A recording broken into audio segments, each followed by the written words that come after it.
please. Before we begin the daily routine, I will now read the late debate as submitted by the honourable member for Inverness.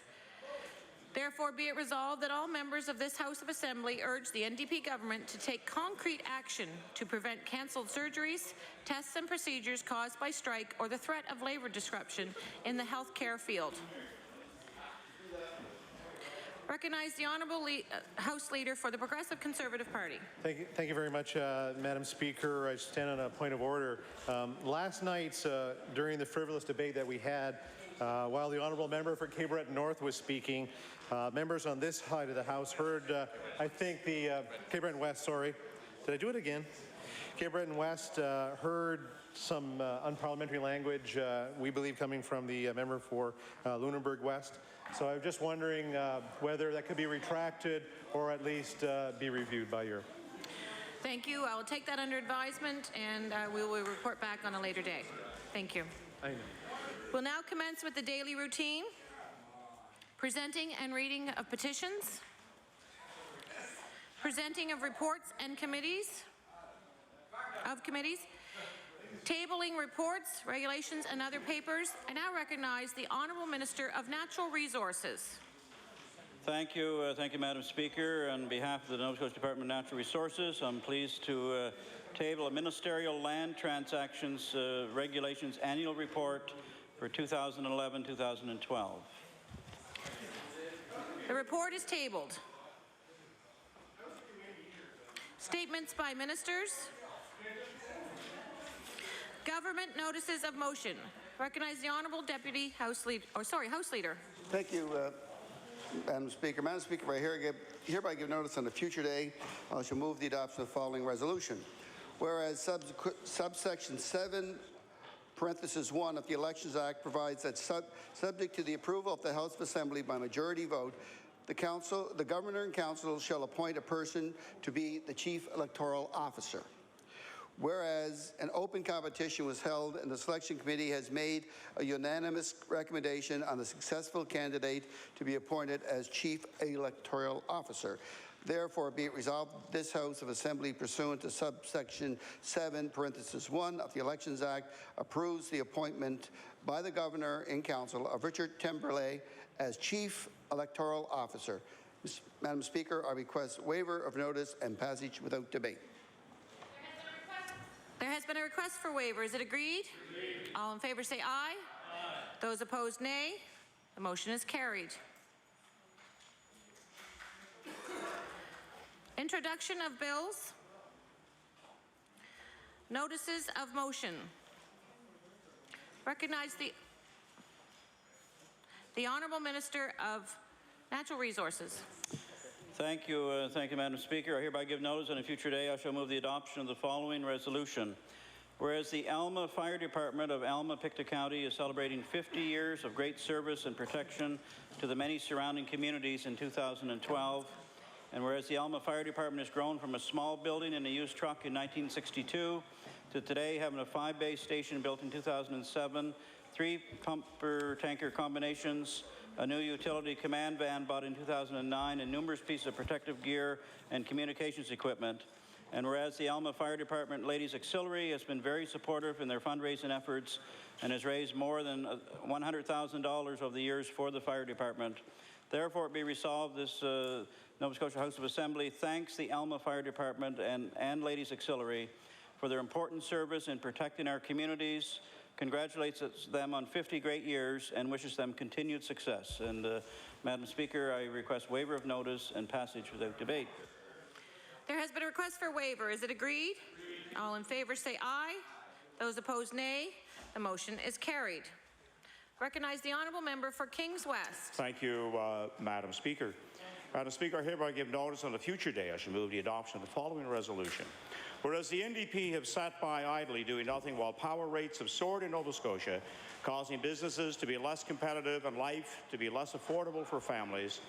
Whereas in the same week that Nova Scotia Power indicated their intention to squeeze another 6% power hike out of Nova Scotians, it was discovered that their executives were getting double-digit raises, throwing lavish parties, and yet the NDP still refused to stand up for Nova Scotians.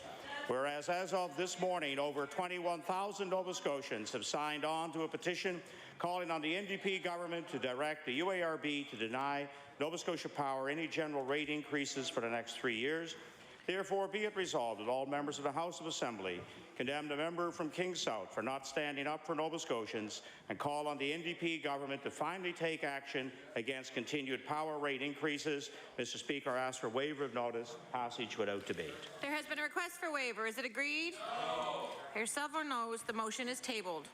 I now recognize the honourable member for Argyle. Thank you very much, Madam Speaker. I hereby give notice on a future day move the adoption of the following resolution. Whereas the Nova Scotia wine industry is flourishing and growing at a significant rate, and whereas the British Columbia legislature recently gave unanimous support to a federal private members bill calling for an amendment to the Importation of Intoxicating Liquors Act, and whereas this legislation would give individuals a personal exemption to either directly import, send, or transport wine only for personal consumption across provincial borders in Canada. Therefore, be it resolved that all members of the House of Assembly support the Nova Scotia wine industry by signaling support of Mr. Albus's bill. Mr. Speaker, I request waiver of notice and passage without debate. There has been a request for waiver. Is it agreed? I hear several noes. The motion is tabled. I now recognize the honourable member for Cape Breton South. Madam Speaker, I hereby give notice on a future day I shall move the adoption of the following resolution. Whereas the NDP have sat by idly doing nothing while power rates have soared in Nova Scotia, causing businesses to be less competitive and life to be less affordable for families. Whereas in the same week that Nova Scotia Power indicated their intention to squeeze another 6% power hike out of all Nova Scotians, it was discovered that their executives were getting double-digit raises and throwing lavish parties, and yet the NDP still refused to stand up for Nova Scotians. Oh, I missed you. And whereas, as of this morning, over 21,000 Nova Scotians have signed on to a petition calling on the NDP government to direct the UARB to deny Nova Scotia Power any general rate increases for the next 3 years. Therefore, be it resolved that all members of this House of Assembly condemn the member from Pictou West for not standing up for Nova Scotians and call on the NDP government to finally take action against continued power rate increases. There has been a request for waiver. Is it agreed? Sorry, the motion's tabled. I recognize the honourable member for Halifax Citadel Sable Island. I missed his turn, so I'm going back there. Thank you. Thank you, Madam Speaker. Madam Speaker, I hereby give notice that on a future day I shall move the adoption of the following resolution. Whereas the Nova Scotia Gambia Association is a non-profit organization that builds healthy communities in the Gambia through the delivery of youth-focused programs in areas such as gender equity, malaria prevention, sexual and reproductive health, including confidential HIV testing, and environmental sustainability. And whereas the signature event of the Nova Scotia Gambia Association is the annual African Dinner and Auction, which raises much-needed funds to help support youth-driven health and education projects in the Gambia. And whereas on May 12, 2012, more than 200 community members gathered for the 27th annual African Dinner and Auction, where they were treated to an evening of West African cuisine, drum and dance performances, and sharing of stories by inspiring volunteers and Gambians.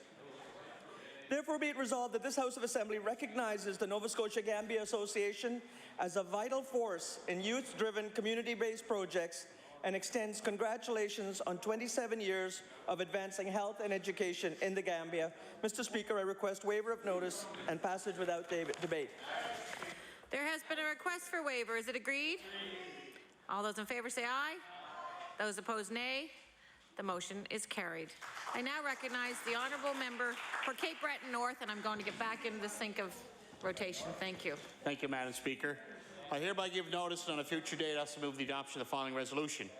Whereas the province's 9 district health authorities and the IWK Health Centre will negotiate 50 collective agreements this year, and whereas Nova Scotians don't want to repeat last month's experience of important surgeries, procedures and test cancellations because of a labour negotiation might result in a strike or a lockout. And whereas to adjourn this session without doing anything to remedy the waste, patient suffering and extended wait times that result from preparing for health strikes is irresponsible. Therefore, be it resolved that all members of this House of Assembly direct the government to present a plan in this session to guarantee there will be no labour-related healthcare disruptions at the Cape Breton District Health Authority. And Madam Speaker, I request waiver of notice and passage without debate. There's been a request for waiver. Is it agreed? I hear several noes. The motion is tabled. I now recognize the honourable member for Cumberland North. Thank you, Madam Speaker. I hereby give notice that on a future day I shall move the adoption of the following resolution. Whereas mine rescue teams are a vital part of mine operations in Nova Scotia and are called upon to battle mine fires, contain underground floods, and rescue those trapped beneath layers of rock following an explosion. And whereas mine rescue teams throughout Nova Scotia, New Brunswick, and Newfoundland came together to compete and learn from each other during the 2012 Nova Scotia New Brunswick Mine Rescue Competition in Spring Hill over the weekend. And whereas the Canadian Salt Company Mine Rescue Team of Pugwash, Nova Scotia, consisting of Coordinator Alan McKenzie, Trainer Bruce Beattie, Number 1 Captain Robert McKellar, Number 2 Scott Belong, Number 3 Dane Henderson, Number 4 Glenn Jameson, Number 5 David McLean, and Number 6 Rennie Power, and Number 7 John Forche have proven their skills are second to none. Therefore, be it resolved that this House of Assembly join me in congratulating the Canadian Salt Company Limited Mine Rescue Team of Pugwash, Nova Scotia for their success at the 2012 Nova Scotia New Brunswick Mine Rescue Competition. Madam Speaker, I ask waiver of notice and passage without debate. There has been a request for waiver. Is it agreed? All in favour say aye. Those opposed nay.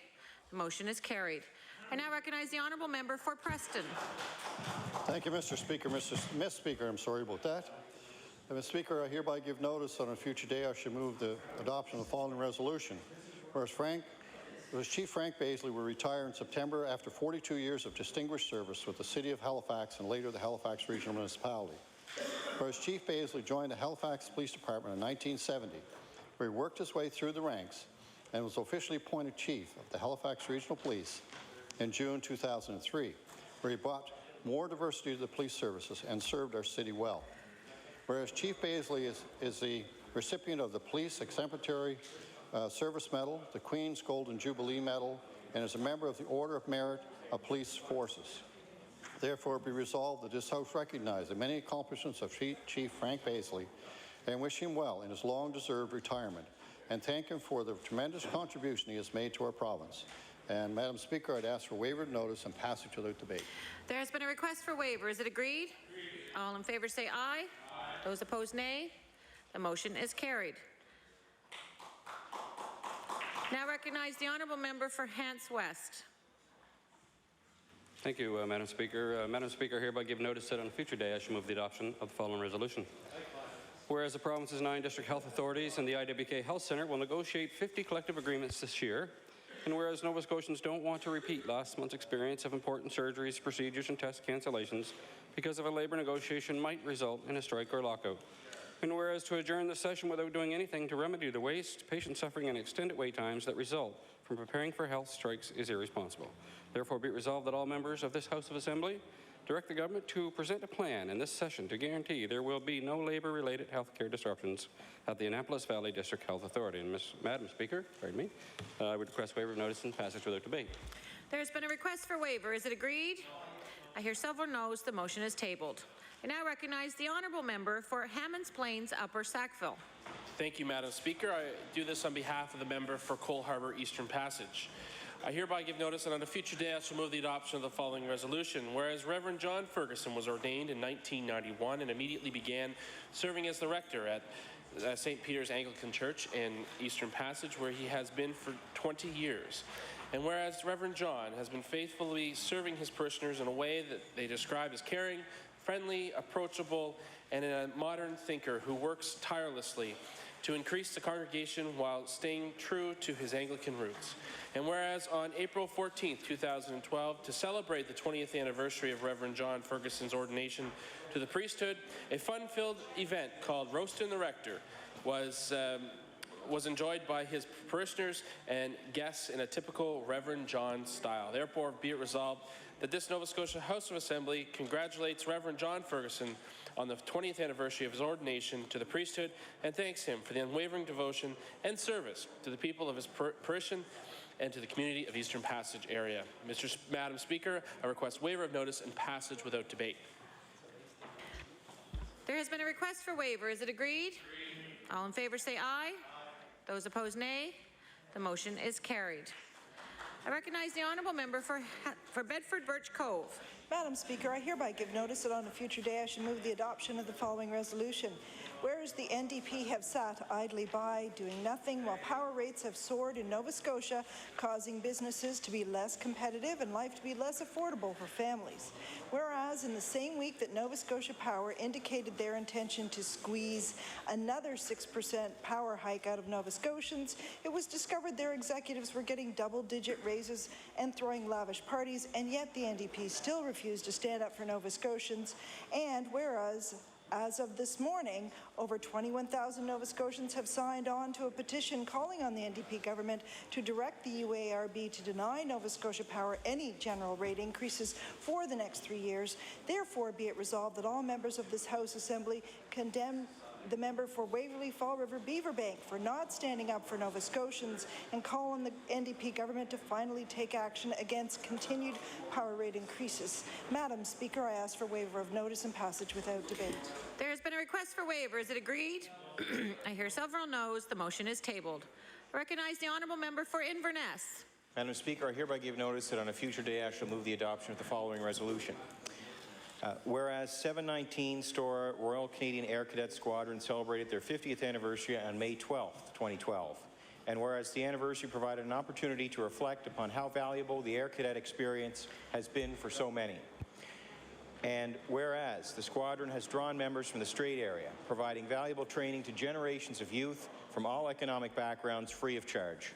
Therefore, be it resolved that all members of this House of Assembly acknowledge Chief Officer Robert Degout, parents, volunteers, and Branch 43 Royal Canadian Legion Port Hawkesbury for supporting the Air Cadet experience. Mr. Speaker, Madam Speaker, I request waiver of notice and passage without debate. There's been a request for waiver. Is it agreed? All in favour say aye. Those opposed, nay. The motion is carried. I recognize the honourable member for Lunenburg. Thank you, Madam Speaker. I hereby give notice that on a future day I shall move the adoption of the following resolution. Whereas Centre Consolidated School, located in Centre Lunenburg County, first opened its doors to students in the area in 1958 and officially closed its doors in March 2012 after educating 3 generations of Lunenburg County students. And whereas the Lunenburg Academy, affectionately known as the Castle on the Hill due to its majestic architecture, opened in 1895, served students for the town of Lunenburg for more than a century and officially closed its doors on March 12, 2012. Whereas the new Blue Nose Academy, built on the site of the old Lunenburg High School with a gold LEED efficiency rating and green roof on its gymnasium covered with local plants and mosses, opened on March 21st, 2012, to serve students from Consolidated School and Lunenburg Academy. Therefore, be it resolved that this House of Assembly recognizes the long history of both Centre Consolidated School and Lunenburg Academy while welcoming all new students to the area in their new school, the Blue Nose Academy. Madam Speaker, I request waiver of notice and passage without debate. There's been a request for waiver. Is it agreed? All in favour say aye. Those opposed, nay. The motion is carried. I now recognize the honourable member for Colchester North. Thank you, Madam Speaker. I hereby give notice on a future day I shall move the adoption of the following resolution. Whereas the Halifax Regional School Board, the province's largest board, has announced the elimination of 152 fewer classroom teachers for the upcoming school year. And whereas the Halifax Regional School Board has said that the impact of these cuts will be felt by students and teachers and that the impact will be, quote, unavoidable.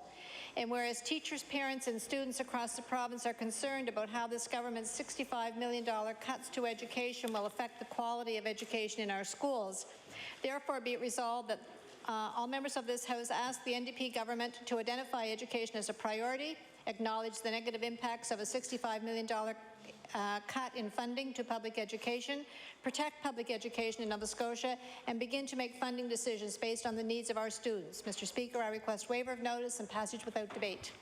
There's been a request for waiver. Is it agreed? I hear several noes. The motion is tabled.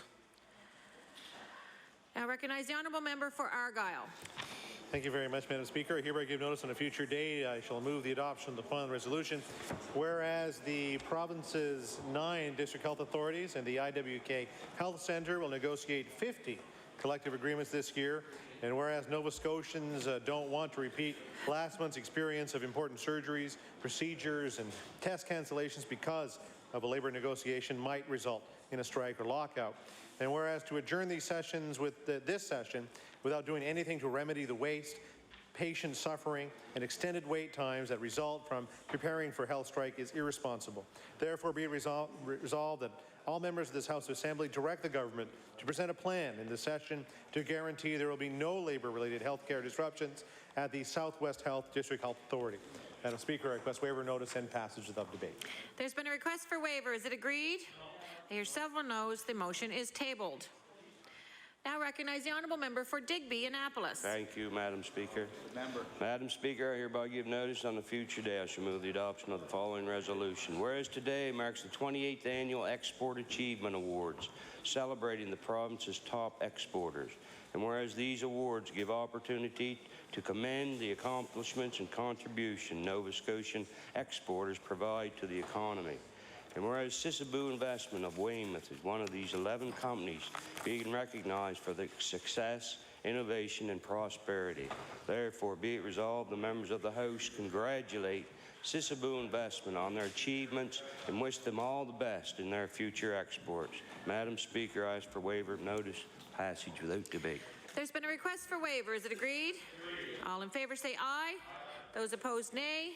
The motion is carried.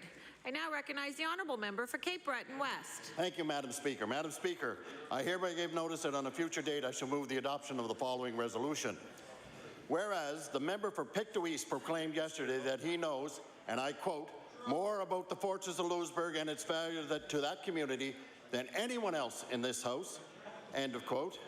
And whereas the minister for Pictou East, or the member for Pictou East, who wants to be a minister but never will be, whereas the member for Pictou East should use his vast knowledge of Louisbourg to show the Minister of Economic and Rural Development and Tourism where it is on a map and urge him to develop a Cape Breton tourism strategy.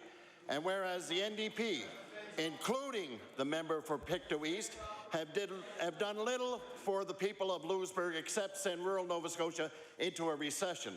Therefore, be resolved that all members of this House of Assembly urge the Minister of Economic and Rural Development and Tourism to provide funds to build a monument in Louisbourg in the image of the member for Pictou East so that the local pigeons will have a place to sit.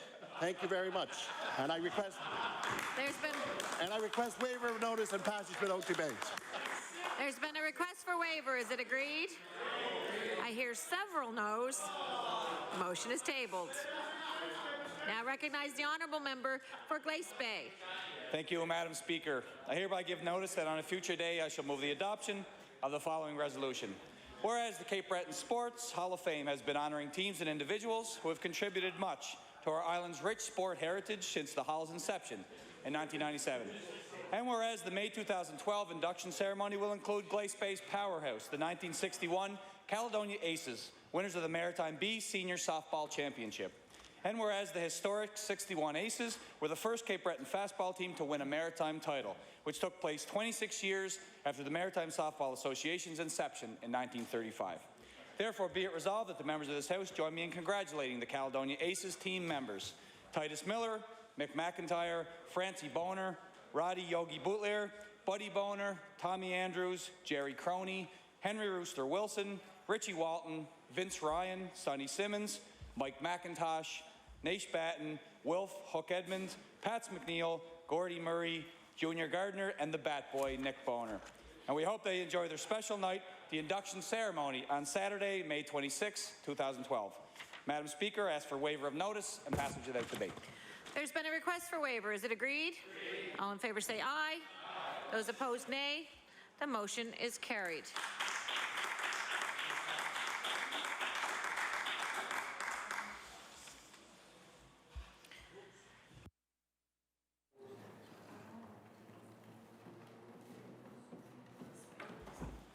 Recognize the Honourable House Leader for the official opposition.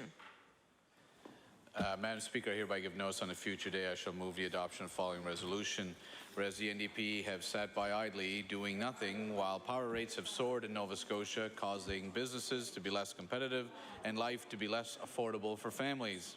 Whereas in the same week that Nova Scotia Power indicated their intention to squeeze another 6% power hike out of Nova Scotians, it was discovered that their executives were getting double-digit raises and throwing lavish parties, and yet the NDP still refused to stand up for Nova Scotians.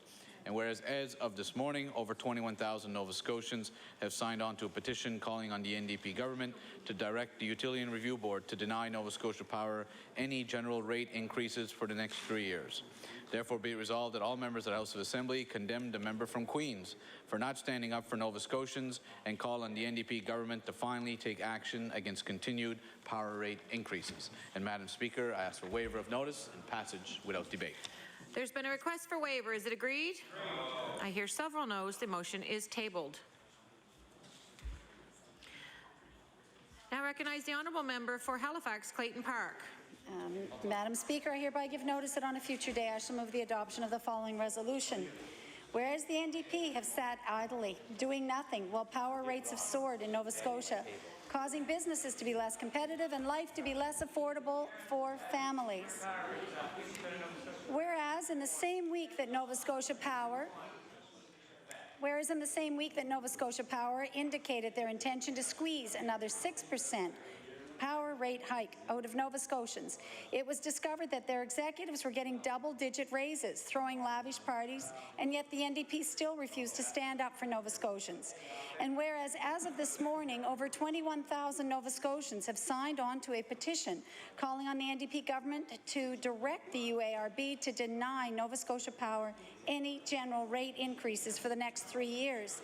Therefore, be it resolved that all members of this House of Assembly condemn the member from Truro Bible Hill for not standing up for Nova Scotians and calling on the NDP government to finally take action against continued power rate increases.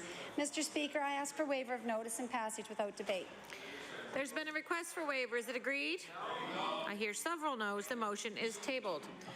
I now recognize the honourable member for Clare. Thank you, Madam Speaker. Madam Speaker, I hereby give notice that on a future day I shall move the adoption of the following resolution. Whereas the NDP have sat by idly doing nothing while power rates have soared in Nova Scotia, causing businesses to be less competitive and life to be less affordable for today's families.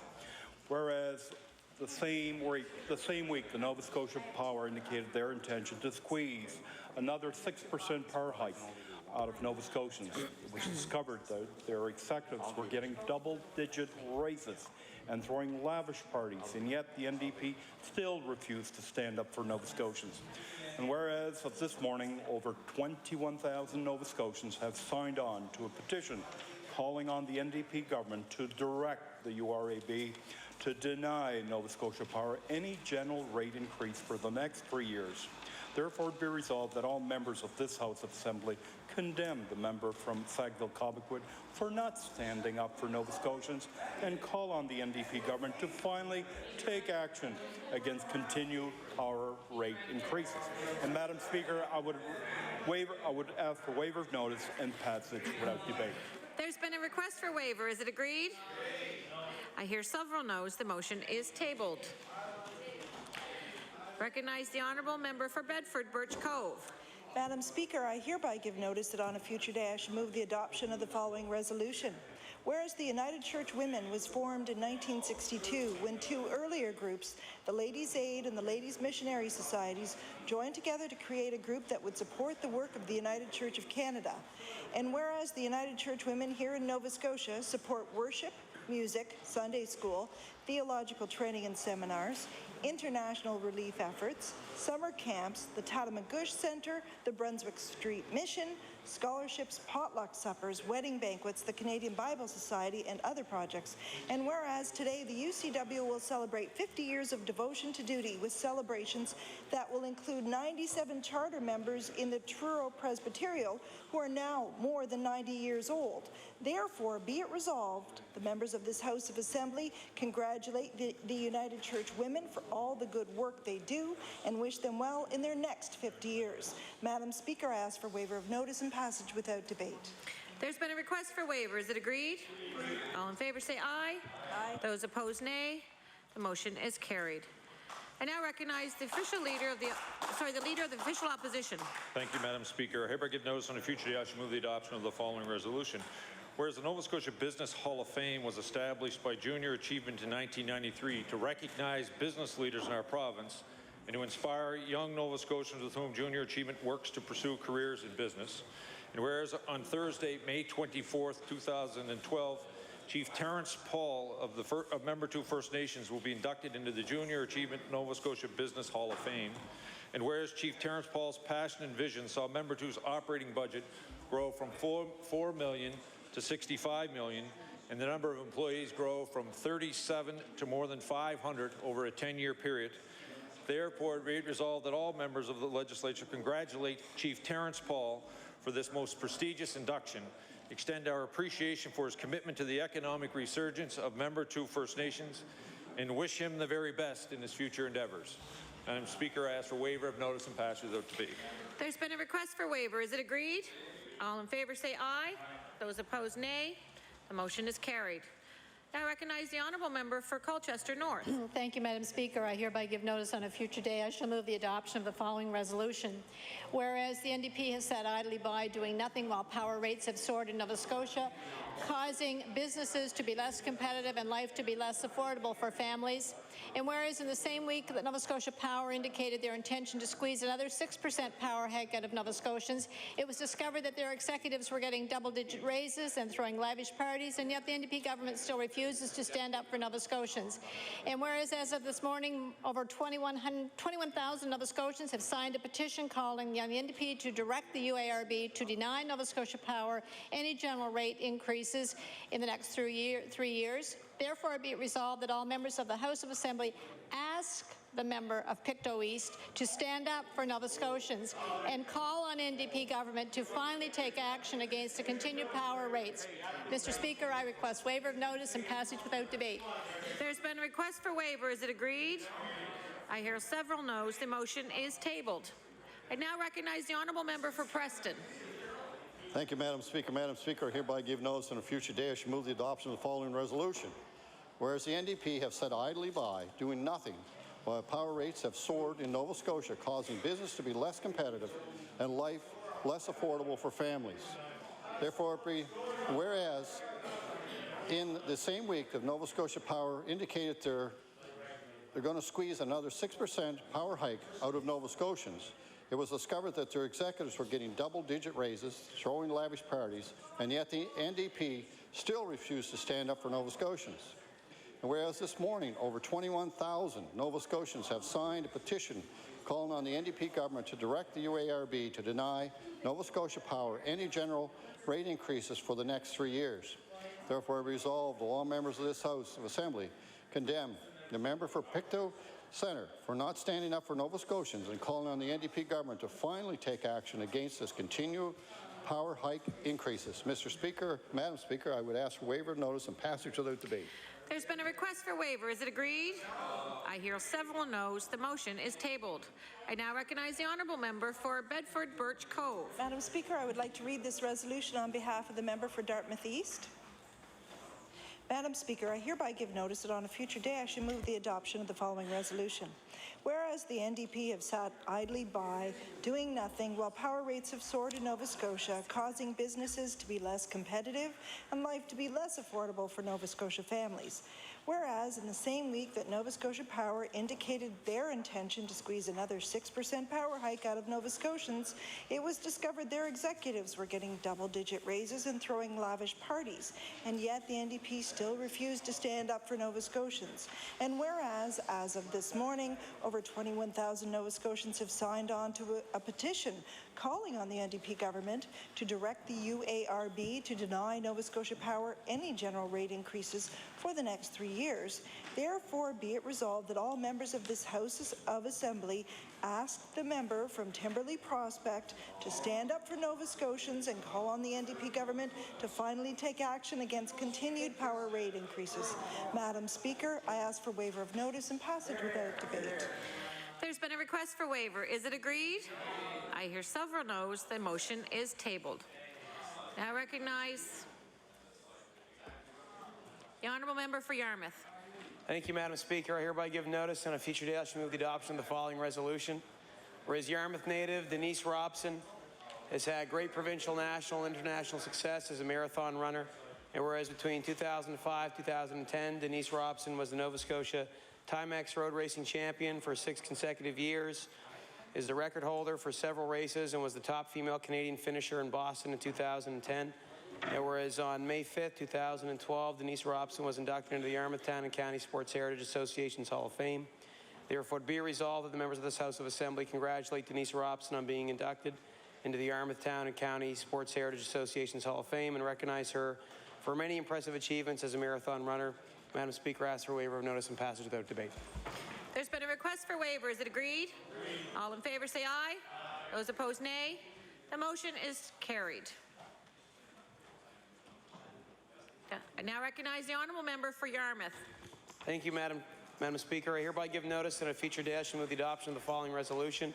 Whereas the year 1992 saw the Yarmouth McDonald's Junior B baseball team being named the Baseball Team of the Year for Nova Scotia, and the team won both the provincial and Atlantic championships. And whereas Coach Paul Gold was named Coach of the Year for 1992 for his unwavering guidance of the team, which consisted of Scott Surratt, Pat Muse, Kelsey Kroll, Ken Frotton, Dwayne Fitzgerald, Darren Olson, Brent Patton, Daryl Frotton, Byron Spinney, Frank Grant, Jason Nelson, Jim Gold, Martin Muse, Russell Grant, Paul Gold Jr., and assistant coach Don Nelson.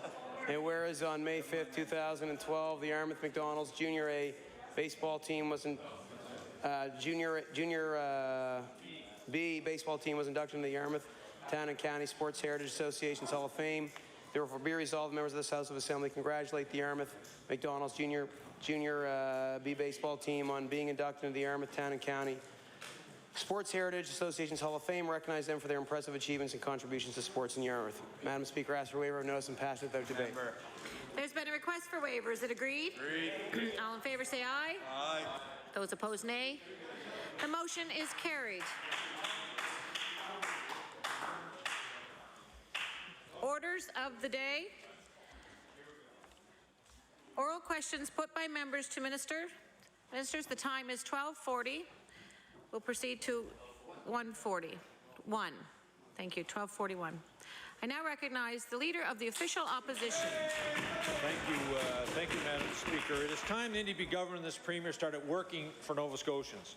The current power structure in Nova Scotia, Madam Speaker, benefits Nova Scotia Power and its executives, not the people of this province. So my question to the Premier, will the Premier stand up to Nova Scotia Power and demand a reduction in the return on equity? The Honourable Premier.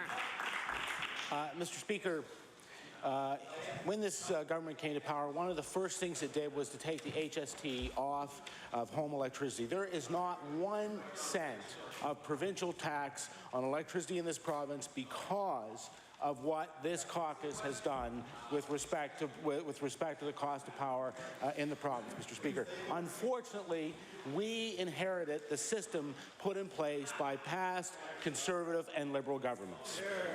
The Leader of the Official Opposition on his first supplementary. Madam Speaker, there is a tax on power bills in this province called the NDP electricity tax, and it was imposed, Madam Speaker, by this government shortly after coming into power, Madam Speaker. Madam Speaker, more than $100 million a year is being taken out of Nova Scotians by Nova Scotia Power and delivered to Emera to invest elsewhere. Last year was a record-breaking year with the profits of $123.5 million. A 9.2% return on equity is simply too much for a company that faces no risk. My question to the Premier, will the Premier break Nova Scotia Power's monopoly and make the power company to compete in a highly regulated market to ensure the rate of return is fair to all Nova Scotians? The Honourable Premier. Mr. Speaker, that's what they say, but that's not what they mean. What they mean is they want to get on the road to deregulation, Mr. Speaker. They want to drive up power costs. The energy critic for the Liberal Party tabled in this House legislation that would lead to the deregulation of the utility, Mr. Speaker, or Madam Speaker, rather. And I would like to read for the Leader of the Opposition the New Brunswick Energy Blueprint in October of 2011 that responded to their own legislation. And it says, in particular, competitive markets have not developed in New Brunswick as anticipated, and given what has occurred in British Columbia Ontario and elsewhere where competitive electricity markets have also failed to thrive, there is little likelihood that it will happen. Mr. Speaker, and I will table that to the Leader of the Opposition. The Leader of the Official Opposition on his final supplementary. Madam Speaker, here's one guarantee that if the Premier continues to sit idly by without any solutions, the power rates are going to continue to rise in this province, Madam Speaker. Madam Speaker, and the people of this province don't need to worry about when we say something on this side of the House, we mean it. When that Premier says something, Madam Speaker, he means something completely different. For example, he opposed the efficiency tax before the election, but once Nova Scotians voted, he changed his mind pretty quickly, Madam Speaker, and added a tax to every power bill in the province of Nova Scotia. Mr. Speaker, Madam Speaker, the Premier doesn't mind asking classroom teachers to do more with less. He doesn't mind asking nurses and healthcare workers to do more with less. Why is he afraid to stand up and tell Nova Scotia Power executives to do more with less? The Honourable Premier. Mr. Speaker, as the Leader of the Opposition knows, we said last year that we would not allow executive bonuses to go into power rates, that they were going to be paid by the shareholder. That's what's happened. That's what's happening again in this rate filing, Madam Speaker. And perhaps the next time the Leader of the Opposition stands up, he can tell Nova Scotians whether or not, if they, God forbid, wherever the government, whether they would in fact put back in place the HST on home electricity. Now recognize the Honourable Leader of the Progressive Conservative Party. Thank you, Madam Speaker. Madam Speaker, just last month, the threat of a work stoppage at Capital Health led to the cancellation of over 500 surgeries and 2,000 important health procedures for residents not just of the capital area but for all Nova Scotia. Now, less than a month later, we know that there is an upcoming collective bargaining session between Nova Scotia's 6,500 nurses and all of the capital health districts of the province. Today, the President of the Nova Scotia Nurses Union, when asked if that could lead to a strike, said yes, that's exactly what it would mean, and I table that for the benefit of the Premier and the House. Madam Speaker, it is not acceptable to the patients of Nova Scotia that they be the ones to have their important surgeries set aside, their important health care procedures set aside because of an impasse in collective bargaining. My question to the Premier, what plan does the Premier have to ensure that these important health services are protected and that our health system is not yet again held up in turmoil because of the threat of a work stoppage? The Honourable Premier. Madam Speaker, the nurses in our province are among a group of excellent healthcare workers that we have throughout the province. They provide great frontline care. They are literally the face of our healthcare system. We intend to bargain with them fairly. We hope to reach a reasonable resolve with them on this round of bargaining. That is a commitment that we make on behalf of the people of Nova Scotia. The Honourable Leader of the Progressive Conservative Party on his first supplementary. Thank you, Madam Speaker. Of course the nurses are a very important part of our healthcare system. That is exactly the point. They are crucial to the delivery of healthcare services to all Nova Scotians. Nurses are people who chose to go into the healthcare system because they care about the ongoing delivery of important services and surgeries and procedures to all Nova Scotians. That's why the province needs to know that those services will be protected and maintained as collective bargaining sessions go on, and even in the event of an impasse.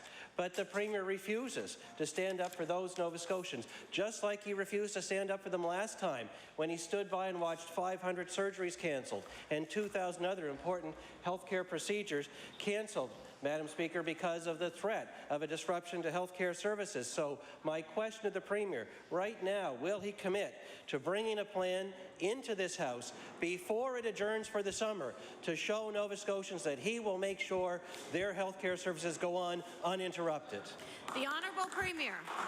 Mr. Speaker, we plan on fulfilling our responsibility with respect to collective bargaining in the province to treat nurses fairly. What we're not going to do is what is suggested by the Leader of the Conservative Party, where he would bring in legislation to affect collective bargaining rights, the same kind of legislation, Madam Speaker, that led to 4 illegal strikes in Alberta, Mr. Speaker. The same kind of legislation is what he would like to see and hear. Recognize the Honourable Leader of the Progressive Conservative Party on his final supplementary. Madam Speaker, the fact that the Premier wants to debate our plan is exactly the point. He has no plan of his own. And as we learn in this question period, he refuses to bring in a plan before the House rises for the summer. He's okay with leaving all Nova Scotians exposed to the risk that they will lose their surgeries, they will lose their important health care procedures, because he won't bring a plan into this House before it breaks for the summer. But you know what, Madam Speaker? There is a bill on the order paper that deals with this right now, that preserves collective bargaining, that respects taxpayers, and also keeps those services going. So will the Premier commit to calling that bill for debate before the House rises? Yes or no? The Honourable Premier. Madam Speaker, the legislation that the Leader of the Conservative Party is talking about is the exact legislation that led to illegal strikes in Alberta. Madam Speaker, one of the longest strikes in healthcare in this country took place in Alberta by nurses who already have legislation that outlaws strikes. We have seen this time and again. Perhaps the Leader of the Conservative Party did not learn from Bill 68 when nurses simply resigned. Can you imagine what kind of chaos they would create in the healthcare system? Recognize the Honourable Leader of the Official Opposition. Madam Speaker, another year of NDP governance and another rate increase is on the way. In fact, there are at least 3 more rate increases. The hearings for proposed rate increase will begin on September 13, 2012. My question for the Premier: does the Premier oppose the intended rate increases for 2013, 2014, and 2015 by Nova Scotia Power? The Honourable Premier. Mr. Speaker, what I oppose is a system that was left to us by the Liberals and Conservatives and former administrations, Mr. Speaker. That is why we are Madam Speaker, I'm sorry I keep doing that. That is why we are changing the system. That's why we brought forward an electricity plan that shifts us off of coal, that ensures that we will move to renewables, that are the most stable form of a rate base in the country. We're fixing a mess they left behind, and they won't even say if they would reimpose the HST on electricity. When will they tell us? The Leader of the Official Opposition on his first supplementary.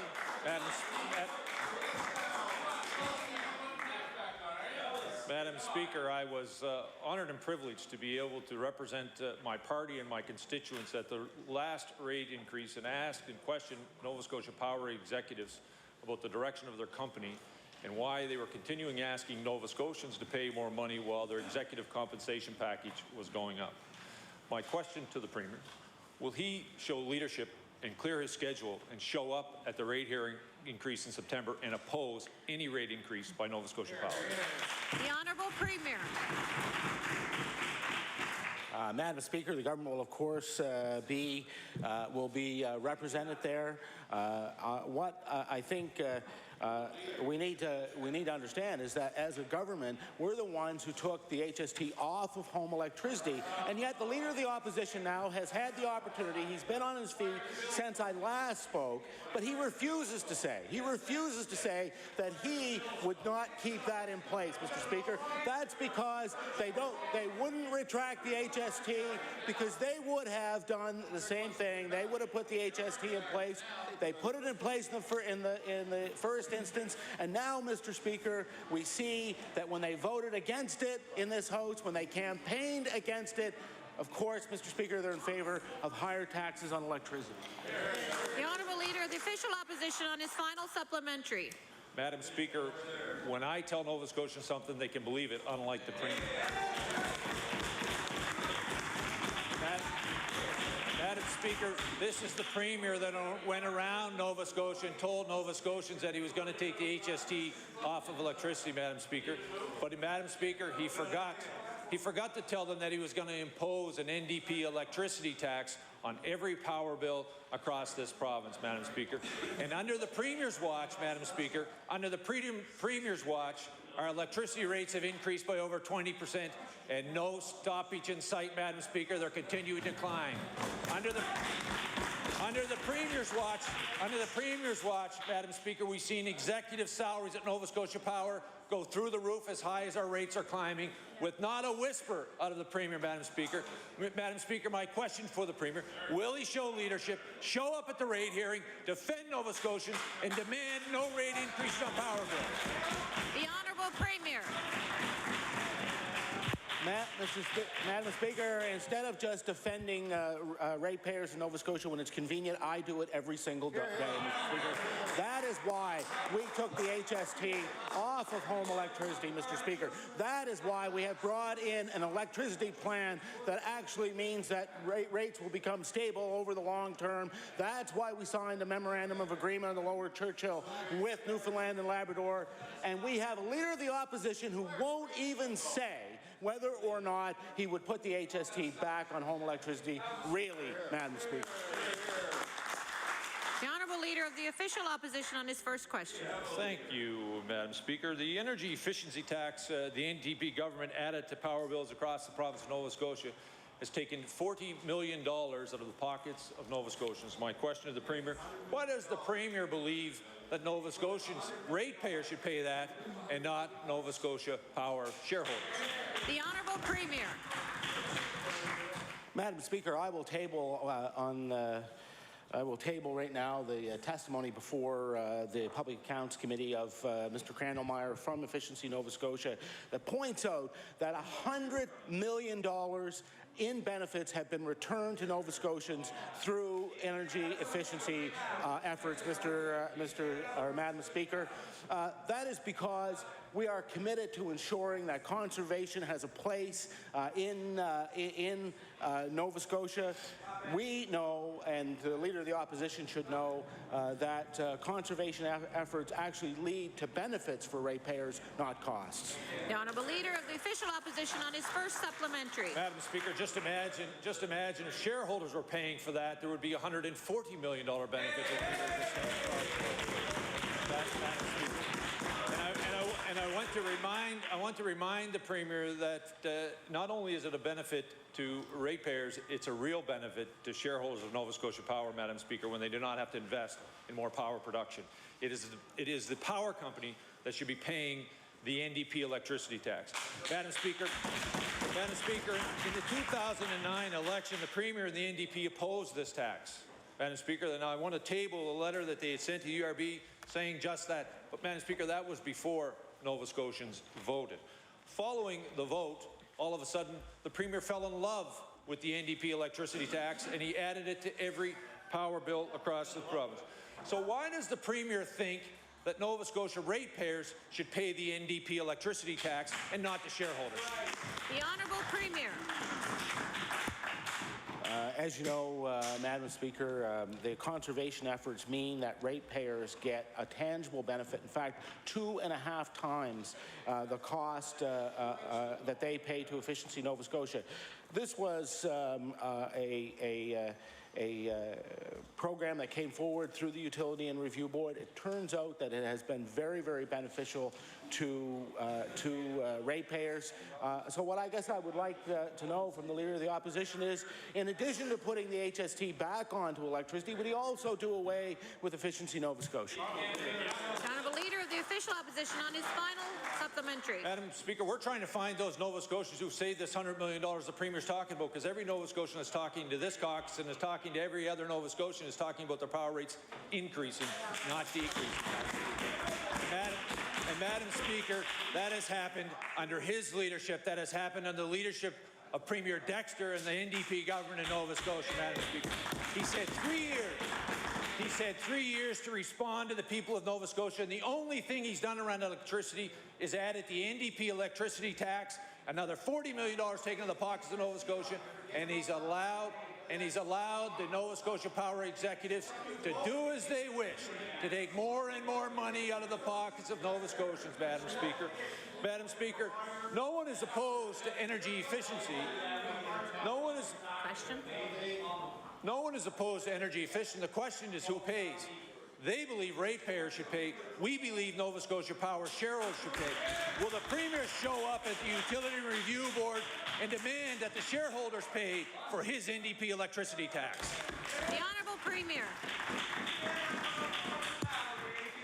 Madam Speaker, one of the first things we did when we came into this House is we fought for lower prices for consumers by taking the HST off of electricity. Something that the members of that party campaigned against, something they voted against here, and if they had their way, Mr. Speaker, they would tax electricity and send it even higher. Now recognize the Honourable Member for Argyle on his first Thank you very much, Madam Speaker. Yesterday, we learned that only after Nova Scotia Power asked to raise rates by 6% over the next 2 years, their parent company, Emera, threw a party at Salty's restaurant on the Halifax waterfront. The party had a guest list of only 28 people, yet featured 3 different entertainment acts. It seems no expenses were barred. What a slap in the face of Nova Scotia ratepayers. At a time when Nova Scotians can't even afford to get a meal at Salty's because of the NDP's economic mismanagement, Emera executives are partying it up only a day after asking ratepayers to cough up even more. My question, Mr. Speaker, through you, is to the Premier. When will the Premier stand up for ratepayers and tell Emera enough is enough and ask their executives to issue an apology to Nova Scotians for an offensive gesture? The Honourable Premier. Mr. Speaker, well, I will say this. I think if what the honourable member sets out is true, I think it was extraordinarily ill-advised and, quite frankly, shows poor judgment. The reality is, though, Mr. Speaker, we have been left with Emera, with a structure, with Nova Scotia Power, something that was created as a result of both of the parties who sat across us. They privatized it. Surely they must have known when they were privatizing it that this day would have come. The Honourable Member for Argyle on his first supplementary. Madam Speaker, let's talk about some of these things that the Premier is bringing up. In fact, we don't know anything about what the Premier agrees to do for Nova Scotia Power Emera. Apparently, that they didn't even take notes at the Premier's office. The Premier has failed to produce a single shred of documentation regarding his dealings with Emera and NSP. No correspondence, no minutes from meetings, nothing. Initially, we thought it was odd that the Premier of Nova Scotia would have no records of dealings with Nova Scotia Power or for his parent company. But we do know the truth at this point, Madam Speaker. A FOIPOP obtained by our office shows the Premier and members of his staff flew between Halifax and St. John's on November 17th and 18th to announce the $6.2 billion Churchill mega project. But just how did they get there, Madam Speaker? They took the Emera corporate jet. But while the Premier was busy joining the Mile High Club with Nova Scotia Power, ratepayers were the ones getting taken for a ride. My question, Mr. Speaker, when will the Premier stop cozying up to Emera executives and getting pulled into their agenda and putting ratepayers first for a change? The Honourable Premier. Mr. Speaker, just so we're absolutely clear and so that the leader, I know that the member for Argyle doesn't really care about facts, but the fact of the matter is that we paid the commercial rate for the flight. It is, in fact, the most convenient way to get there on that particular day because we were making an announcement that is going to change the energy landscape of our region. This was the signing of the Memorandum of Understanding between Nova Scotia and Newfoundland and Labrador for the Lower Churchill project. Mr. Speaker, if you're asking me, or Madam Speaker, if you're asking me, I think that that was a great day for Nova Scotia. The Honourable Member for Argyle on his final supplementary. Thank you very much, Madam Speaker. And don't worry, the Premier did ensure taxpayers were reimbursed. They reimbursed Emera to the tune of $2,045.82. After all, don't forget, times are tough at Emera that you got to pay them back so quickly. The fact that the Premier won't discuss a single thing. Times are tough at Emera. Times are tough at Emera. Times are tough. The fact that the Premier won't disclose a single thing, not a single thing, the fact that the Premier won't disclose a single thing about what his minister calls his intimate knowledge of Emera, but then enjoys a mile-high adventure on their corporate jet, seriously raises ethical questions that need to be answered, Madam Speaker. The Premier just can't hide from this one any longer. Why won't the Premier tell us what was discussed on the corporate jet ride? Why does his office have no record or anything discussed with Emera or Nova Scotia Power at any time? What is he hiding? The Honourable Premier. You got to hand it to them, Madam Speaker. So if I wouldn't have paid for it, I would have received some kind of a benefit. If I do pay for it, I'm guilty of somehow repaying it too quickly. Madam Speaker, I can tell you this. This was a great day for Nova Scotia. The Lower Churchill Memorandum of Understanding was signed on that day. That was the way to get there and get back in order to be able to do business on behalf of the province. And I realize that, you know, the former cabinet minister, the member for Argyle, has no idea about the necessity to do business on behalf of Nova Scotians, and that's why they had the worst economic record in decades, Mr. Speaker. Recognize the honourable member for Richmond. Madam Speaker, we just learned that on top of the highest power rates in Canada, double-digit executive pay increases and private jets, Emera just threw a lavish party for 28 of its executives. The party included comedians, a private concert, food and drinks, all of which were paid for by the company, the same company that makes its profits from Nova Scotia Power ratepayers. Madam Speaker, the company is refusing to reveal the true costs of the party. So in light of the request for another 6% rate increase from Nova Scotia Power, will the Premier demand that Emera and Nova Scotia Power disclose the true costs of their lavish party? The Honourable Premier. Well, as the member would know, Emera is a private concern. He would know that because, of course, it was his government when he was a cabinet minister that put in place the structure that created Emera. The honourable member for Richmond on his first supplementary. Madam Speaker, the member for Lunenburg West and Pictou East might not think this is a serious question, but they might want to check with their constituents as to whether they believe having their money going to pay for lavish parties is a serious question or not. Madam Speaker, this is clearly a culture of waste in Emera and Nova Scotia Power. On May 10th of this year, the Liberal leader asked the Premier to demand a value-for-money audit of Nova Scotia Power that would eliminate and expose such wasteful behaviour. The audit, different from other audits performed recently, would be paid for by shareholders, not ratepayers, and the Premier refused. The NDP believes that audits are too expensive, even though the power monopoly would be prevented from passing costs on to ratepayers. So my question to the Premier is, why is the Premier protecting Nova Scotia Power shareholders for paying for an audit and defending the monopoly's wasteful behaviour? The Honourable Premier. Madam Speaker, of course, as you would know, the procedure before the Utility and Review Board is one that is overseen by, in fact, the Utility and Review Board. But I will table, just so the member opposite recalls, because I'm sure he recalls, that his energy critic actually went very specifically to the Utility and the Review Board at the time.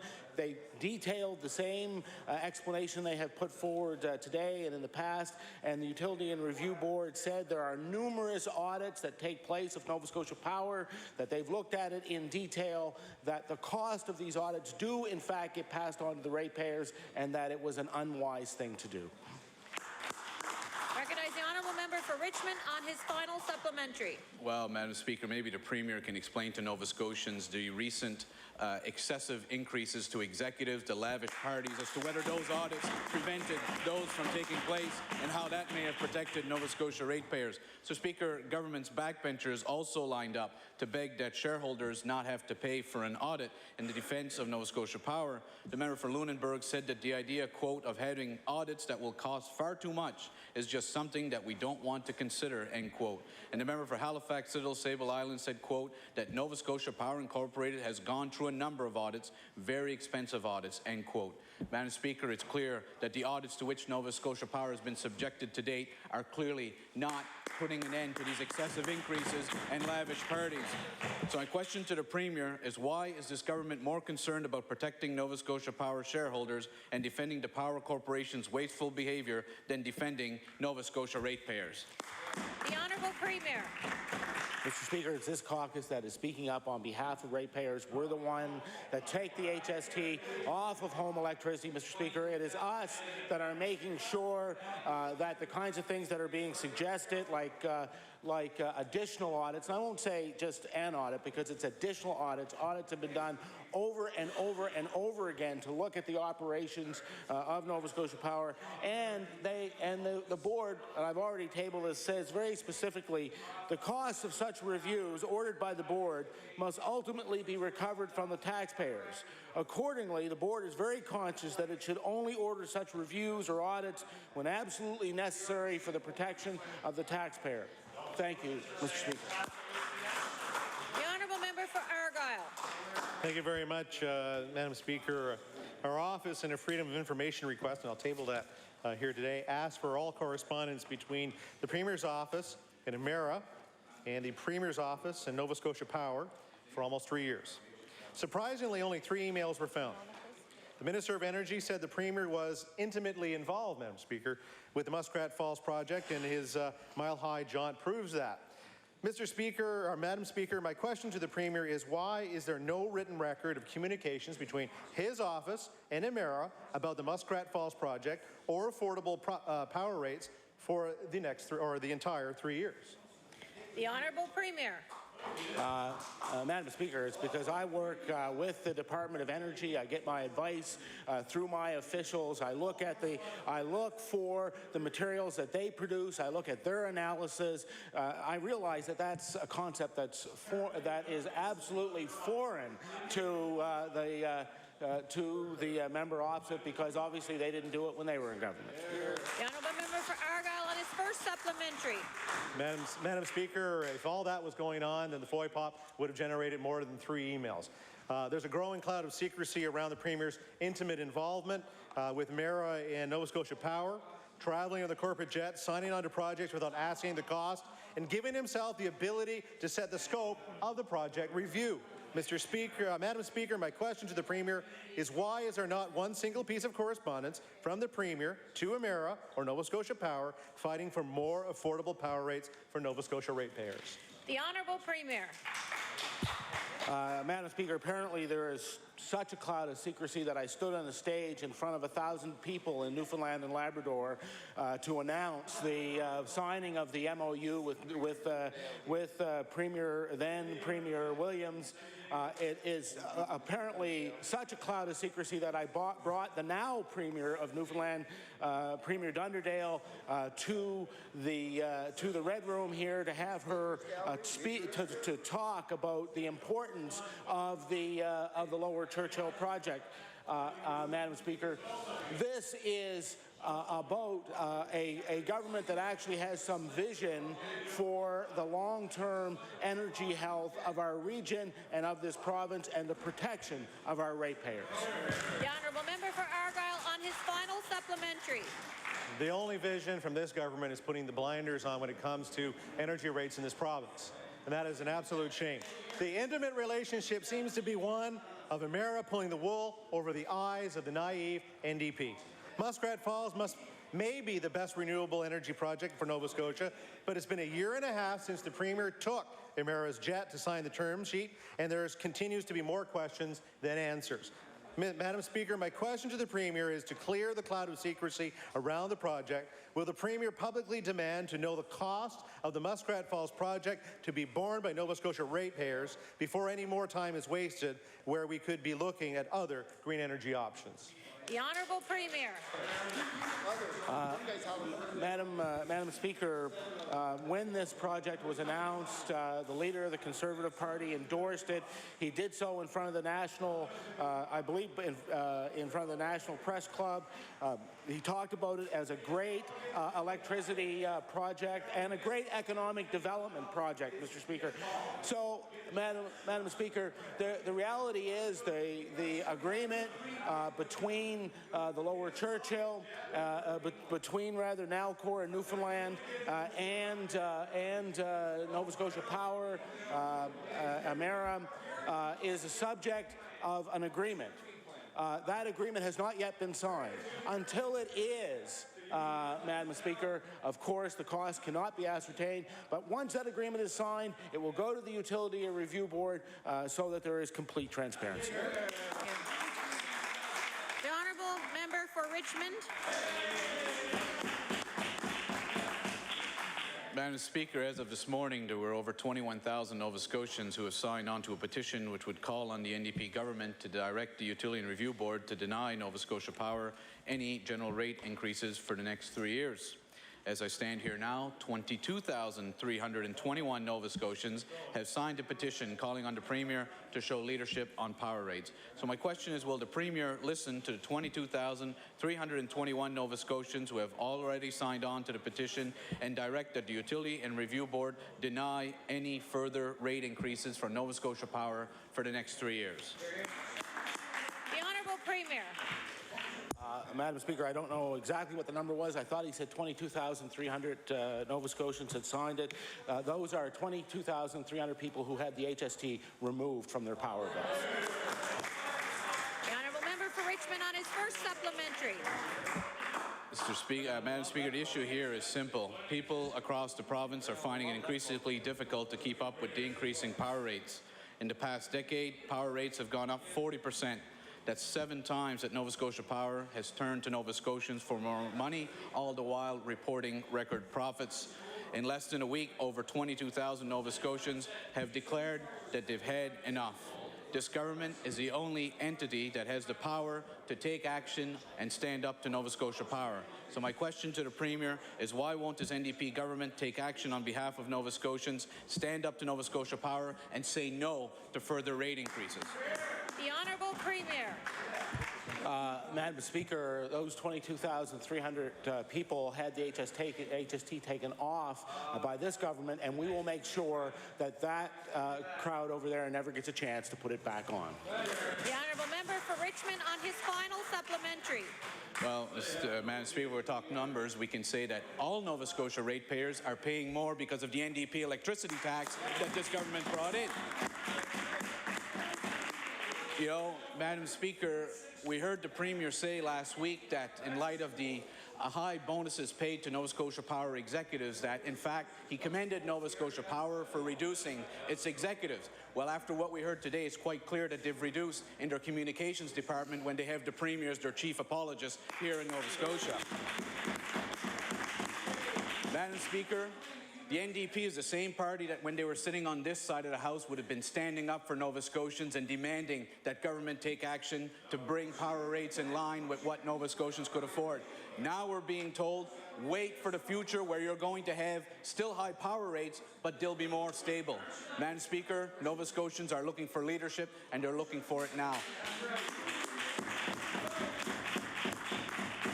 Instead, Madam Speaker, this government decides to stand up for Nova Scotia Power for 23% executive salary increases, millionaires, while Nova Scotians can't pay their power bills, private jets, and now lavish parties. At the same time, they're asking for more for Nova Scotians. So my question again, why will the Premier not stand up to Nova Scotians and tell the UARB that there will be no further rate increases from Nova Scotia Power for the next 3 years?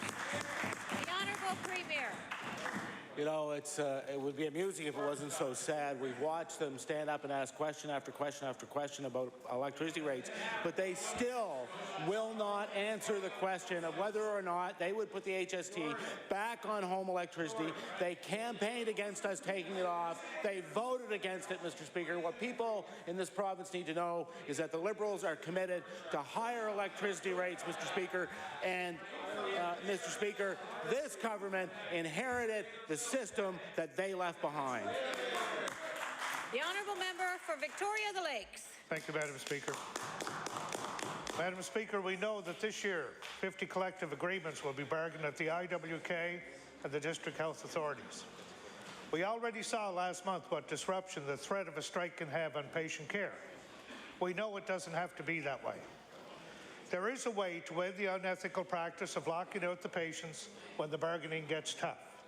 With 50 agreements up this year, this urgent matter should be addressed before this House adjourns. So, Madam Speaker, my question through you to the Minister of Labour and Advanced Education: why is the NDP rushing out of the House before presenting a plan that would eliminate healthcare interruptions that could see 100 more surgeries cancelled and cause unnecessary fear and anxiety for patients? The Honourable, the Premier. Where's Rodney? Where's Waldo? Can I ask again who the question is to? Thank you. The Honourable Minister of Labour and Advanced Education. Thank you, Madam Speaker.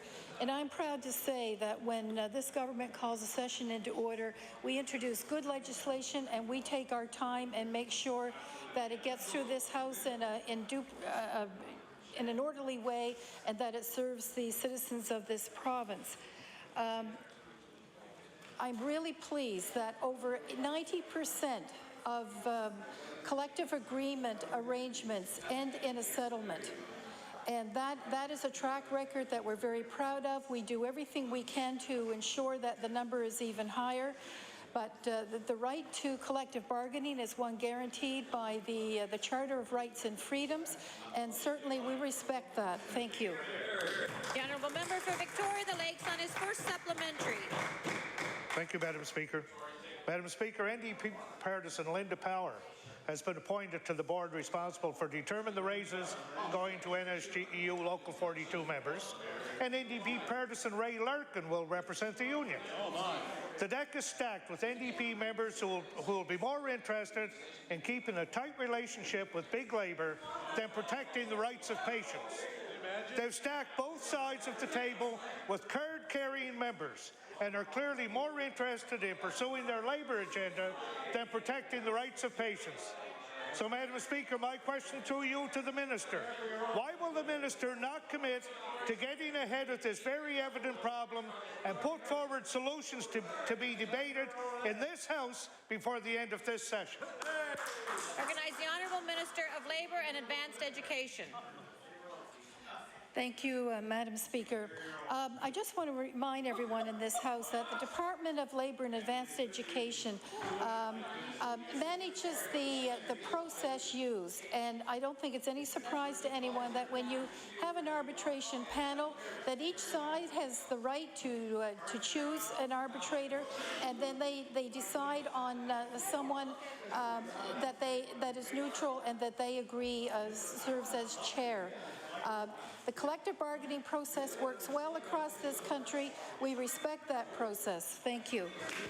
The Honourable Member for Victoria the Lakes on his final supplementary. Madam Speaker, the effect of healthcare labour disruptions are not just theory. They have a devastating effects on real Nova Scotians.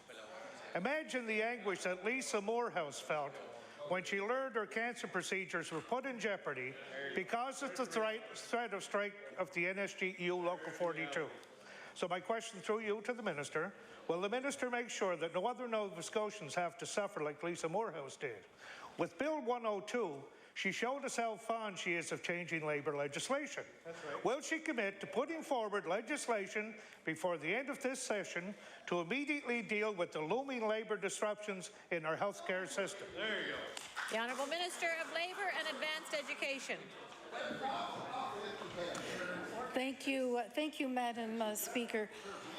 Certainly, there's nothing more I can say except that we appreciate and honor the due process involved with the collective bargaining process.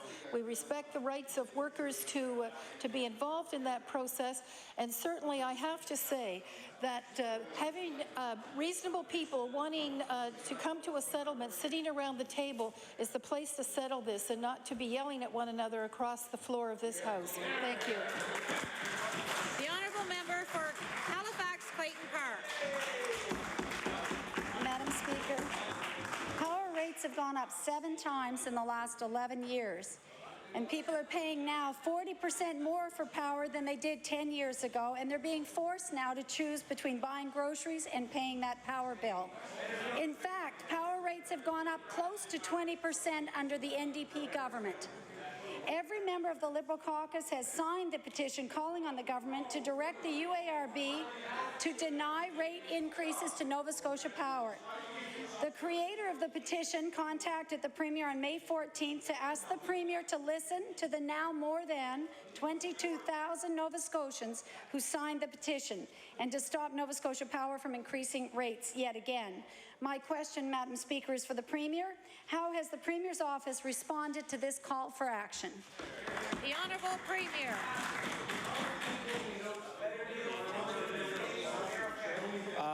One of the things that we did, even before the petition, we didn't have to wait for a petition to understand the problems that were left behind by the Conservatives and Liberals when they privatized the system. We didn't have to wait for that. We knew that there was a problem. That's why we brought out the electricity plan. That's why we're getting off of fossil fuels. That's why we're not waiting for the coal regulations that are going to come down from the federal Conservatives and would drive sky high the cost of electricity in this province. We didn't wait for the opposition parties. We took the HST off of home electricity. This is a government that cares about the people of Nova Scotia. The Honourable Member for Halifax Clayton Park on her first supplementary. Thank you, Madam Speaker. Madam Speaker, this NDP government is the very government who added a tax to the power bills of every Nova Scotian, and that was a tax that they had promised not to do. To make it even worse, Madam Speaker, it was a tax they had promised not to add. That's worse. Madam Speaker, if 22,000 Nova Scotians came to the legislature, the Premier would be forced to listen. And if those same 22,000 people called the Premier's office, they would, which they would, he will be forced to listen. However, because it's an electronic petition, the concerns seem to be dismissed by the Premier of this NDP government. Please. The Honourable Member for Halifax Clayton Park has the floor. Thank you very much, Madam Speaker. As I was saying, more than 22,000 people have signed the petition. If they came here in person or if they phoned the office of the Premier, he would be forced to listen. And because the petition is electronic, I believe it's just as meaningful, just as important. In the past, while in opposition, the NDP championed causes and brought petitions to this House. Now that they are in government, the NDP is turning a blind eye.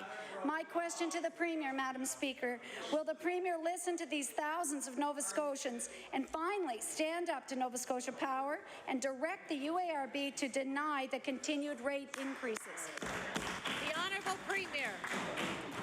Madam Speaker, we brought a petition to the House for the purposes of taking the HST off of home electricity. We did that. I'd like to know why the member for Clayton Park insists on voting against lower energy prices, wants to put the tax back on electricity. The Honourable Member for Halifax Clayton Park on her final supplementary. Madam Speaker, energy prices have done nothing but rise and rise, 20% now under the 3 years of this NDP government. So the people of Nova Scotia know, and that's why they're up in arms, Madam Speaker. That's why they're signing this petition, and that's why they are asking the government to pay attention now, not for what they did in the past. What are they doing now to help with those prices? Madam Speaker, this problem is not going to go away. The government would like to hunker down and finish up with the legislature and hope that this problem will go away. Well, it won't, because the people are now on fire. They're interested, they're following this, and they are not going away. Madam Speaker, will the Premier commit to all Nova Scotians that he will finally wake up and protect ratepayers from another increase? The Honourable Premier. Madam Speaker, we have the system that we have in place today because of decisions that was made by the members opposite when they were in government. Mr. Speaker, Madam Speaker, they decided to chain us to fossil fuel prices, and I can tell you this, Madam Speaker, if they had their way, price of electricity in this province would be 8% higher today. The Honourable Member for Cape Breton South. Hear, hear. Thank you very much, Madam Speaker. Throughout question period today, we've heard the Premier play the blame game, blaming members of this side of the House for all the ills, but I might remind the Premier that he's in charge now. You know, his government. And, it's his responsibility to look out for the ratepayers of Nova Scotia, the people of Nova Scotia, and not Nova Scotia Power executives and shareholders. Madam Speaker, last week Nova Scotia Power announced their intention to hike power rates by another 6% over the next 2 years. The very next day, Madam Speaker, we learned that executives at NSP saw double-digit pay increases, including the CEO, who got a 23%, yes, Madam Speaker, a 23% pay increase. Wow. My question to the Premier, will the Premier tell Nova Scotians why they should hand over more of their hard-earned income to Nova Scotia Power while their CEO gets a 23% increase? The Honourable Premier. Madam Speaker, I'll say one thing for the member for Cape Breton South. He's right about this. I am in charge now, and we are making sure that we are cleaning up the mess that you guys left behind.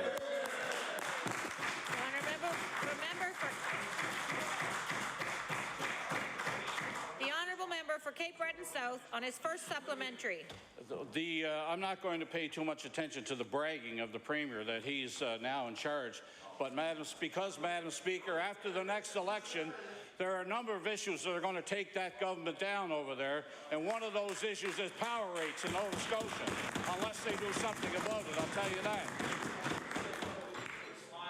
The NDP are good at saying one thing before an election and another after, and I can remember when they were on this side of the House, railing away at Nova Scotia Power, railing away at power increases, talking about skyrocketing costs, saying, how can we trust you now, like the Minister of Health used to love saying when she was on this side of the House. You know, so Nova Scotians still remember when you guys were over here and what you said then and what you're saying now. Order, please. Mr. Speaker, Nova Scotia... Order, please. Order. Just want to remind all members that their comments should be reflected through the Speaker, and the use of "you" is not permitted. I recognize the honourable member for Cape Breton South on his... Madam Speaker, Nova Scotians are telling us that the pay packages of Nova Scotia Power are out of control. 23% pay increase for the CEO, and yet Nova Scotia Power shows up at the UARB to ask Nova Scotia to hand over more money and pay higher taxes, higher rates. There is a structural problem, Madam Speaker, inside of Nova Scotia Power if they can afford to spend money on million-dollar salaries and executive parties and yet still tell Nova Scotians that their power rates are going to go up. My question again to the Premier, when will the Premier order a performance value audit on Nova Scotia Power? The Honourable Premier.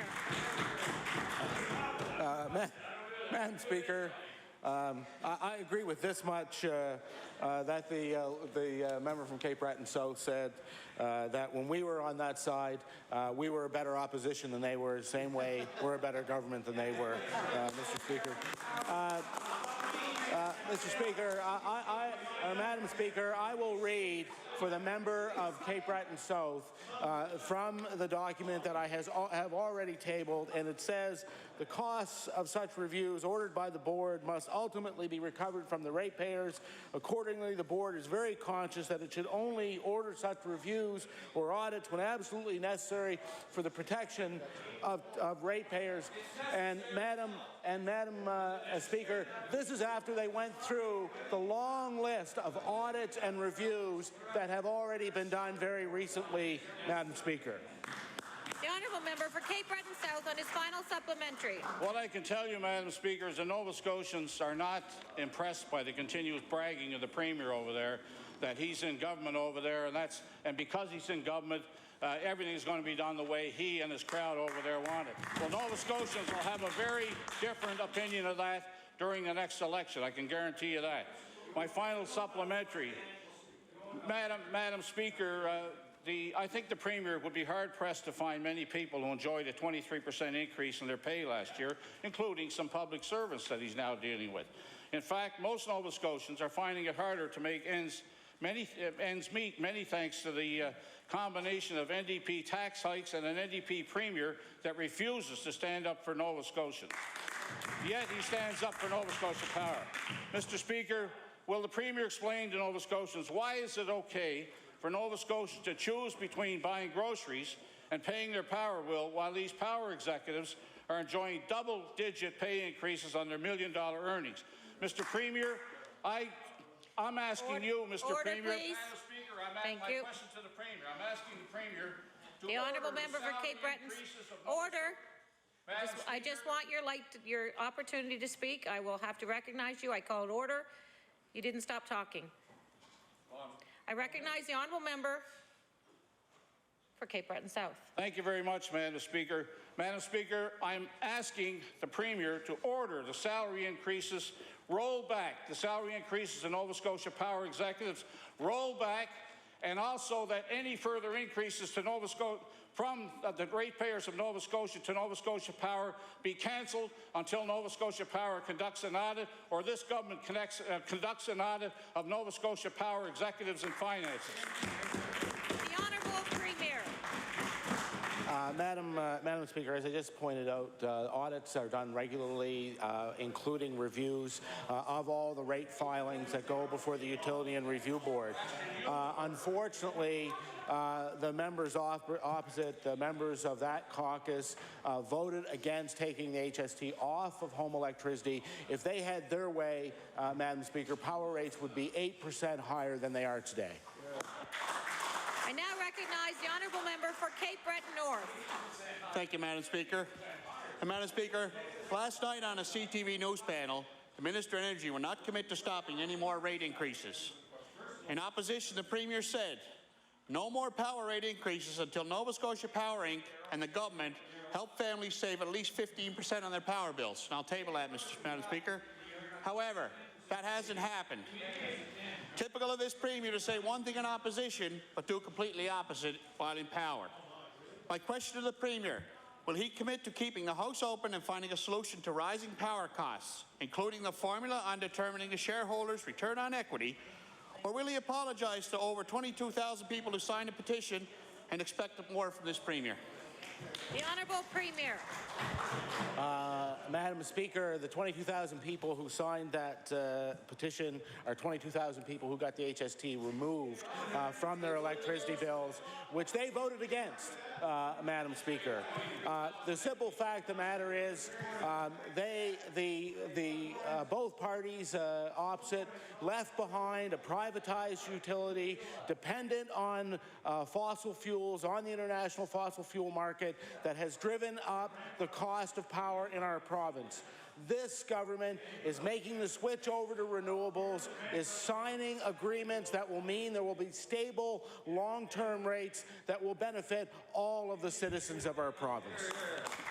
The honourable member for Cape Breton North on his first supplementary. At a time when people in Nova Scotia are looking for bold leadership to help bring this province out of recession, the NDP government is grasping at straws to distract from the real issues facing families, like skyrocketing power rates and protecting patients' health care. In opposition, the now Deputy Premier, when talking about the UARB's role in power rate increases, said the UARB must consider the consumer's ability to pay. My question to the Premier is, why will the NDP not commit to keeping the House open and putting forward solutions that will cause the UARB to consider consumers' ability to pay for the power rate increases? The Honourable Premier. Madam Speaker, as you know, the system that we have before the Utility and Review Board is one where you have a private company created by the Conservatives back in the early 1990s that are tied to the international fossil fuel market, in particular the coal market. The price of coal in the last 7 years has gone up 75%. That is what is driving the costs of power up. This government brought forward an electricity plan that sets out how we get off of that roller coaster, should be a roller coaster really, a roller coaster that meant that power rates continue to climb. The conversion from coal over to renewables is the only way to resolve the problem over the long term. The honourable member for Cape Breton North on his final supplementary. Thank you, Madam Speaker. In 2009, just days before the election, the Premier said, this is the wrong time to impose a rate surcharge. The bottom line here is affordability. Clearly, the Premier's bottom line changed as soon as he was elected. We've brought forward suggestions and are prepared to stay in the House to come up with a tangible solution, but clearly the Premier's not. My question to the Premier is, why won't he commit to making good on his promises when in opposition and bring forward legislation to deal with the skyrocketing cost of electricity instead of jet-setting on mile-high adventures with the following the wishes of Emira? The Honourable Premier. Madam Speaker, we are the government that brought in a new electricity plan, one that has been widely praised outside of the industry by independent power producers. Madam Speaker, it is this government that took the HST off of home electricity. It is this government that made sure that there is an independent efficiency conservation corporation in the province that has saved ratepayers $100 million, Madam Speaker. This is a government that takes the protection of its ratepayers seriously. Recognize the honourable member for Kings West. Thank you, Madam Speaker. Madam Speaker, for many Nova Scotians, power bills are increasing and consequently they now make up a larger percentage of total monthly household expenses. It stands to reason that the same can be said for our hospitals. According to the most recent audited financial statements for Capital District, our province's largest, the line item plant maintenance and utilities had the largest dollar increase of all expenses from 2010 to 2011, over a $5 million increase. This, Mr. Speaker, was a larger dollar increase than salaries and a larger dollar increase than drugs. My question to the Premier, any idea what percentage of the plant maintenance and utilities line item is made up of electricity costs? The Honourable Premier. Madam Speaker, the reason why we have a Utility and Review Board is to carry out the examination of the rate filing.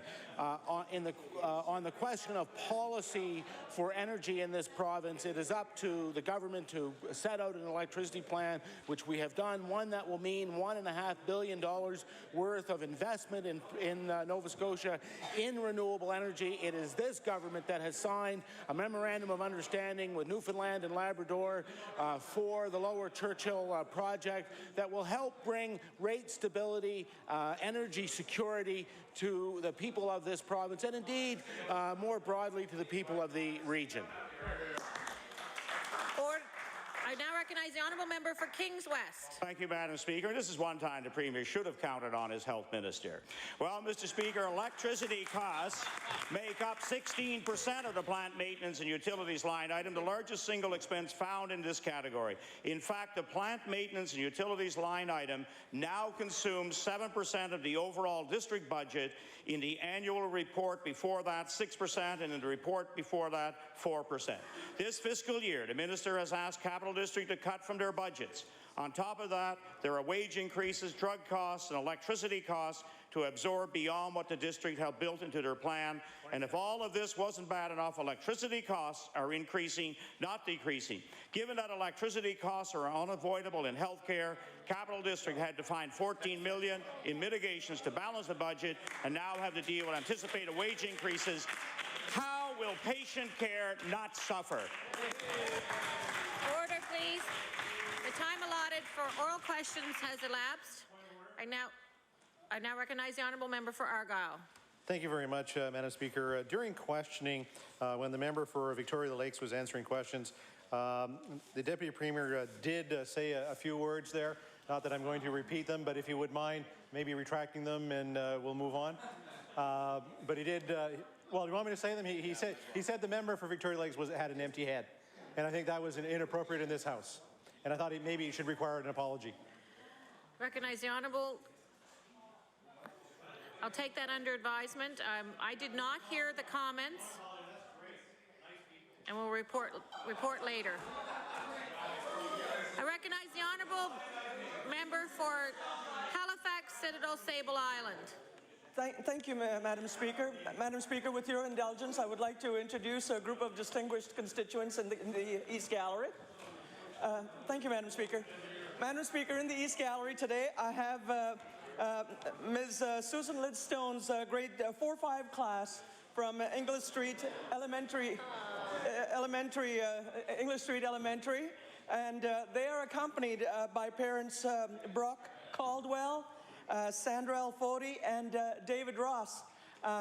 Madam Speaker, it's a real thrill to have English Street in my constituency. It's a very environmentally conscious school, and I know students here have won awards at the Resource Recovery Board. And last weekend, I saw them planting a community garden outside. It's a real delight to have them here. I'd like to receive the warm welcome to the House. We welcome all of our guests in the gallery today and hope you enjoyed today's proceedings. I now recognize the Honourable Minister of Education. Thank you very much, Madam Speaker. I'm pleased to table answers to questions that were asked of me during estimates. A number of the questions that were asked were more directly related to advanced education. However, my staff is pleased to provide these answers and table these at this time. Thank you. Thank you. Government business. Now recognize the Honourable Government House Leader. Thank you, Madam Speaker. Madam Speaker, we should now leave the chair in the House itself and the whole House on bills. Motion's carried.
Order, please. The Committee of the Whole House on Bills will come to order. I recognize the Honourable Government House Leader. Thank you, Madam Chair. Madam Chair, could you please call Bill number 81, the Gaming Control Act? Call Bill number 81, the Gaming Control Act. Madam Chair, this bill was reported back from the Committee on Law Amendments without amendments and contains 20 clauses. Shall Clause 1 carry? Shall the remaining clauses carry? Shall the title carry? Shall the bill carry? Carried. Recognize the Honourable Government House Leader. Thank you, Madam Chair. Madam Chair, could you please call Bill number 82, an act to incorporate Nova Scotia Association of Health Organizations? Call Bill number 82, an act to incorporate Nova Scotia Association of Health Organizations.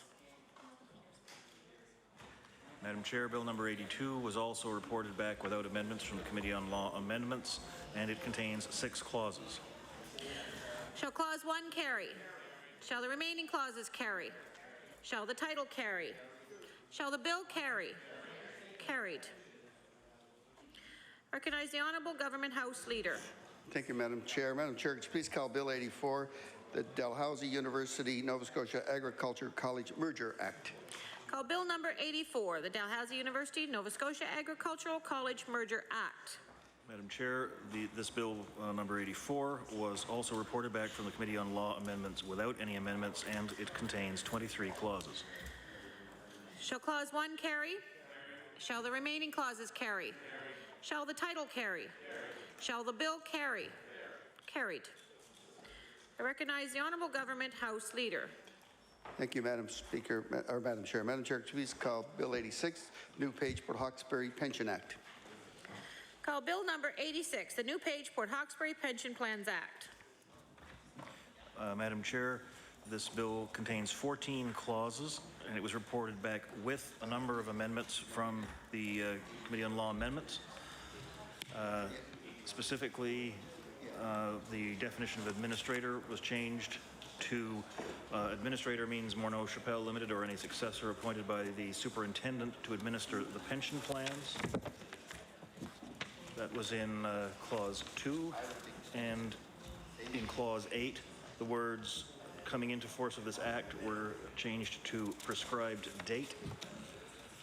In Clause 8, Sub 3, the word reduction was changed to reductions, and the sentence that read that would be made to the retired member's pension if the wind-up period were not extended to the wind-up date were amended to read would be made to the retired member's pension calculated as if the wind-up period were extended and as if it were extended until the wind-up date.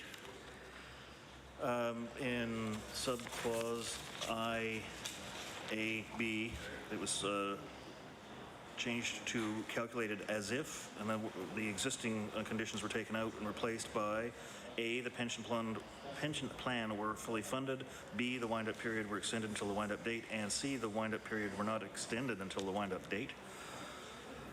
In subclause II, the words person elects to delay commutation of the deferred pension or pension benefits were changed to wind-up period were to be extended, and if it were not to be extended. Clause D was removed, and the following subclauses were relettered. In subclause 9.3, the words interim wind-up were removed and the word substituted, and also earnings that have to be taken into account, the words calculating and making payments were added. For the benefit, oh, sorry. Finally, clause J in the regulations section was deleted, and the following subclauses were relettered. Those are all of the amendments made in the Law Amendments Committee. Thank you for the benefit of the committee. As we consider this bill, it will include those amendments as stated. Shall Clause 1 carry? Shall Clause 2 carry? Shall Clause 3 carry? Shall Clause 4 carry? Recognize the honourable member for Richmond. Well, thank you very much, Madam Chair, for the opportunity to introduce this amendment. I should point out that this amendment is going to be circulated now. For those who are not members of the Law Amendments Committee, this might be the first that they hear of this amendment, so allow me to give a bit of background information first. Certainly, as a member for Richmond, where the New Page Mill is located in Point Tupper, I'm pleased to see that legislation has been brought forward following a meeting that took place of both former employees of New Page and current retirees and their families who voted to request that the legislature extend the wind-up period of their pension plan in the hopes that market conditions are going to improve, which will help, hopefully, to mitigate some of the losses that they are currently faced with. What's important to note, Madam Chair, is that because the new page is filed for bankruptcy or creditor protection, the new company, which is currently negotiating right now for the purchase, has made it clear that they are not interested in taking over the pension plan. So once the sale is completed, the pension plan will no longer have any contributions being made into it. It will only be paying out. So as I indicated before, the pension plans that are there for the woodlands workers, the office, and the mill workers themselves is over $100 million underfunded as of today. So once the new company takes over, which is expected sometime late summer, early fall, obviously the payouts that are going to be made to the pension plan will be significantly reduced because of the unfunded liability. Madam Chair, I can't emphasize enough how much stress this has caused both the retirees and certainly the former workers, especially those anywhere from the age of 45 to 55, who are now wondering what is going to happen to their retirement in light of the contract they entered into as employees to pay into a pension plan, with the company paying into the pension plan as well, and the expectations that would be there upon their retirement. Madam Chair, I had a number of the both retirees and former employees contact me. One has to keep in mind that as well the new agreement that was signed, labor agreement between the Stern Group and the union at NewPage, is such that seniority rights have been waived in a number of instances. So for workers who have 30 years experience that might be in their 50s, there's no guarantee that they'll be called back to work. And I had a gentleman, 54 years old, who's been working at that mill since he was in his early 20s, but has not reached the age of 55 and quite potentially will not be called back to work, and is wondering what will happen to his retirement, what will happen to his pension. So, Madam Chair, there's needless to say, there's a great deal of anxiety in the Strait area. As I pointed out in the House and at law amendments, the NewPage pension plan was paying out in excess of $20 million per year to retirees from that mill in the Strait area.